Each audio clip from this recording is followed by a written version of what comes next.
गुंडीचा यात्रा के बाद जब महाप्रभु जी जन्म वेदी पर अभी जहां विराजेंगे, इन 9 दिनों के अंदर महाप्रभु जी का दर्शन यदि एक झलक भी कोई व्यक्ति पालेगा तो उसको 3.5 करोड़ तीर्थों के दर्शन का पुण्य प्राप्त हो जाएगा। ऐसे महाप्रभु। तो गुंडीचा मैया के लिए महाप्रभु जी गए हैं। और देखो, अधिकतर विवाह होने के बाद पतिदेव पत्नी के साथ ही घूमते हैं, बच्चों के साथ ही घूमते हैं। ये ऐसे पहले गृहस्थी हैं जो बहन भैया के संग घूमने जाते हैं, पत्नी को छोड़ जाते हैं घर पे। अभी लौट करके जब ये वापस आएंगे 9 दिन बाद, तब इनकी मीठी लड़ाई होगी लक्ष्मी जी के साथ में, प्रणय कलह होगा। लक्ष्मी जी द्वार बंद कर देती हैं, बड़ी सुंदर लीला होती है। लक्ष्मी जी कहती हैं अकेले अकेले चले गए, हमको नहीं लेके गए अपने साथ। तो महाप्रभु जी नीचे से महाप्रभु जी के पुजारी, ऊपर से लक्ष्मी जी के पुजारी आपस में बात करते हैं। तो लक्ष्मी जी के पुजारी जी कहते हैं अकेले अकेले गए, हमको नहीं लेके गए साथ में। तो महाप्रभु जी कहते हैं देवी तुम बड़ी कोमल हो, तुम्हारे पैर में छाले आ जाते, कैसे लेके जाता, इसलिए तुमको छोड़ गया था। हमारे लिए क्या लाए हो? तो पहले ठाकुर जी साड़ी दिखाते हैं, लक्ष्मी जी कहती हैं तो भरी पड़ी है। फिर गहने दिखाते हैं, बोले मैं लक्ष्मी हूं, मुझे गहने दिखा रहे हो आप? तो अंत में ठाकुर जी रसगुल्ला दिखाते हैं, तब लक्ष्मी जी खुश होती हैं, तब द्वार खुलता है और महाप्रभु जी भीतर जाते हैं। ऐसी अद्भुत लीला जगन्नाथ धाम में ठाकुर जी करते हैं।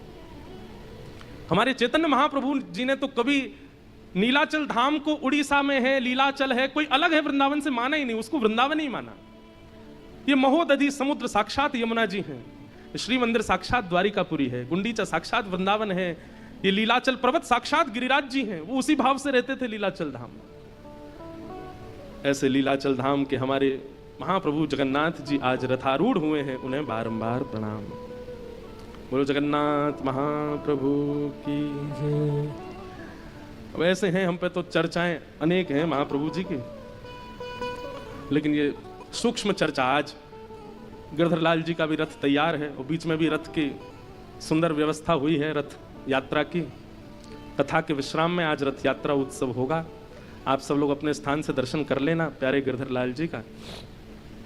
आइए अब कथा में प्रवेश करते हैं। बोलो वृंदावन बिहारी लाल की जय, श्री जगन्नाथ महाप्रभु की जय, जय जय श्री राम। बड़े महापुरुष सब यहाँ पधारे हैं। आज एक युवा बाल व्यास हमारे हरिद्वार के एकलव्य जी हरितोष जी आए हैं, इनको भी बहुत बहुत प्रणाम। बड़े अच्छे विद्वान हैं, वो बड़ी युवा अवस्था में, छोटी अल्प अवस्था में खूब अच्छी भागवत की चर्चा करते हैं। सब आगंतुकों को बारंबार प्रणाम। कल हम लोग भागवत जी के प्रथम स्कंद के मंगलाचरण श्रवण कर रहे थे और मंगलाचरण श्रवण में ही कल पूरा समय निकला। आज जहां तक चर्चा हो पाएगी वहां तक करेंगे, और ऐसा तो होगा नहीं कि बीच बीच में महाप्रभु जी नहीं आएंगे, वो तो आते रहेंगे। आज तो उनका दिन है, वो तो आते ही रहेंगे, और अब तो कथा के विश्राम तक महाप्रभु जी आते ही रहेंगे। कोई ना कोई चर्चा श्री जगन्नाथ जी की चलती ही रहेगी।